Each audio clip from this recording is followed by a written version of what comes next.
हिंद। आपका स्वागत है अपने YouTube चैनल भैया जी कोचिंग सेंटर में। आज से हम लोग स्टार्ट करने वाले हैं प्राचीन इतिहास। हम लोग जो है वो एंशियंट हिस्ट्री को जो है बहुत ही अच्छी तरीक़ा से पढ़ने वाले हैं, ठीक है। तो सबसे पहले हम लोग सिलेबस देख लेंगे, ठीक है, कि सिलेबस हम लोग देख लेंगे कि प्राचीन इतिहास में पढ़ना क्या क्या है। जो एंशियंट हिस्ट्री हमारा है उसमें पढ़ना क्या है, क्या क्या सिलेबस है। पहले सिलेबस देख लेंगे तभी तो हम लोग जो है स्टार्ट करेंगे ना, कि कैसे क्या पढ़ना है, कैसे पढ़ना। सिलेबस देख के ही पता चलेगा, ठीक है। तो क्या क्या पढ़ना है प्राचीन इतिहास में, सबसे पहले हम लोग वो देखते हैं। पहला में सबसे पहले हम लोग क्या पढ़ेंगे, पाषाण काल, ठीक है। क्या पढ़ेंगे, पाषाण काल। फिर पढ़ेंगे हम लोग सिंधु सभ्यता। सिंधु सभ्यता पढ़ेंगे। पाषाण काल के बाद जो है हम लोग सिंधु सभ्यता के बारे में पढ़ेंगे, ठीक है। उसके बाद आएंगे वैदिक सभ्यता में।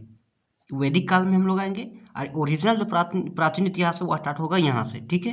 कहाँ से, वैदिक सभ्यता से, ठीक है। उसके बाद हम लोग पढ़ेंगे महाजनपद काल के बारे में। जो 16 महाजनपद था उसके बारे में हम लोग जो है पढ़ेंगे। उसके बाद यहाँ पे आ जाता है, यहाँ पे मौर्य काल के बारे में, ठीक है, मौर्य काल। उसके बाद है मौर्योत्तर काल। फिर आता है हमारा गुप्त काल। फिर कौन सा आता है हमारा, गुप्त काल, ठीक है। फिर आता है राजपूत काल।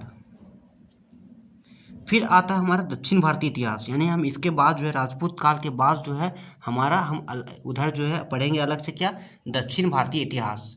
क्या होगा हमारा, दक्षिण भारतीय इतिहास, ठीक है। ये पढ़ेंगे दक्षिण भारतीय इतिहास। उसके बाद फिर छोटा छोटा सा जो हमारा टॉपिक बच जाता है, इससे भी जो है एक आध दो क्वेश्चन पूछ लिया जाता है, ठीक है। कश्मीर का इतिहास। कौन सा इतिहास, कश्मीर का इतिहास, ठीक है। उसके बाद बंगाल का इतिहास। ये दोनों जो है छोटा छोटा टॉपिक है, लेकिन जो एक आध दो क्वेश्चन जो है पूछ लेता है, ठीक है। अगर हम बात करते हैं जेपीएससी की, अगर हम लोग जेपीएससी की बात करते हैं ना, तो इससे जो है जो प्राचीन इतिहास है इससे 5 क्वेश्चन पूछता है। कितना क्वेश्चन, 5 क्वेश्चन, ठीक है।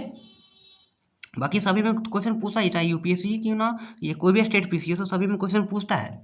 लेकिन हम अगर जेपीएससी की बात करते हैं तो इसमें 5 क्वेश्चन पूछता है, ठीक है। तो ये हो गया हमारा प्राचीन इतिहास का सिलेबस, ठीक है। क्या क्या पढ़ना है, पाषाण काल, सिंधु सभ्यता, वैदिक सभ्यता, महाजनपद काल, धर्म सुधार काल, इसी में आता है मौर्य काल, मौर्योत्तर काल, गुप्त काल, राजपूत काल, दक्षिण भारतीय इतिहास, कश्मीर का इतिहास और बंगाल का इतिहास। ये दोनों छोटा छोटा टॉपिक है, ठीक है। हम लोग स्टार्ट कहाँ से करेंगे, पाषाण काल के बारे में, ठीक है। सबसे पहले हम लोग पाषाण काल पढ़ेंगे। पाषाण काल, इसमें जो पत्थरों का ज़्यादा यूज होता था, ठीक है। इसको हम लोग कहाँ पढ़ेंगे, प्राग ऐतिहासिक काल में। सबसे पहले हम लोग ये देखेंगे कि इतिहास क्या है। इसमें हम लोग क्या देखेंगे, सबसे पहले देख लेंगे कि इतिहास क्या है, इतिहास को कितने भागों में जो बांटा गया है। फिर जो फर्स्ट पार्ट होगा इतिहास, प्राग ऐतिहासिक काल, उसमें जो हम लोग अध्ययन करेंगे किसका, पाषाण काल के बारे में। फिर आदि ऐतिहासिक काल में जो हम लोग अध्ययन करेंगे सिंधु सभ्यता के बारे में। फिर आएंगे ओरिजिनल प्राचीन इतिहास, जो हमारा ओरिजिनल प्राचीन इतिहास है, किसमें, वैदिक सभ्यता में। वैदिक काल से यहाँ से हमारा स्टार्ट होता है, ठीक है, प्राचीन इतिहास ओरिजिनल। इसके पीछे ये सब भी एक आधो क्वेश्चन पूछ देता है, ठीक है। ठीक, तो यहाँ बात आ गई समझ में। ये था हमारा सिलेबस, ठीक है। प्राचीन इतिहास में क्या क्या जो है हमारा पढ़ना है, ये जनरली हम लोग ये टॉपिक जो है देखेंगे प्राचीन इतिहास में, एंशियंट हिस्ट्री में, ठीक है। तो आई होप समझ में आ गया होगा, ठीक है, कि हमें क्या पढ़ना है प्राचीन इतिहास में। हम लोग जो है अब हम लोग स्टार्ट करेंगे नेक्स्ट क्लास से प्राचीन इतिहास, ठीक है। आज ये हमारा इंट्रोडक्शन पार्ट था कि प्राचीन इतिहास पढ़ना है।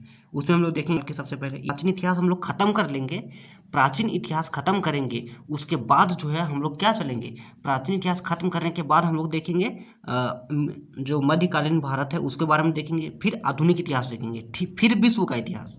तो सबसे पहले हम लोग क्या देखेंगे, प्राचीन इतिहास, ठीक है। तो ठीक है, आई होप समझ में आ गया होगा। अब हम लोग नेक्स्ट वीडियो में स्टार्ट करेंगे कहाँ से, पाषाण काल के बारे में। और इस प्रकार से हम लोग सभी पूरे एंशियंट हिस्ट्री को खत्म कर देंगे बहुत ही बढ़िया तरीका से, ठीक है। आशा करता हूँ समझ में आ गया होगा। अब हम लोग मिलेंगे नेक्स्ट वीडियो में। धन्यवाद।